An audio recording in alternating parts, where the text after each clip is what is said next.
So G is the center. What's the diameter? CF or FC. Hey, what about a radius? So here you could say GF. You could also have said GA, GB, GC, GD, or GE. Now, even though GA and GB aren't written there, if you wrote that, if you entered that here, that still represents, even if you don't physically see it, it still represents a radius, a point or a segment from the center to a point on the circle itself.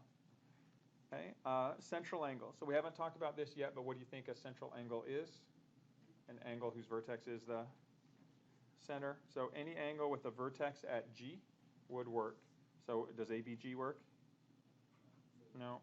What about angle G? Can you even call an angle G and know which one you're talking about? No, there's too many angles with that same vertex. What about CAG? What about AGC? Yeah, so again, even though it's not drawn, that would be a central angle. What about BGC? Same thing, not drawn, but it is still represents. What about BGE? Yes. And then finally, which of these is an accurate way to name that circle? Can you name it EGF?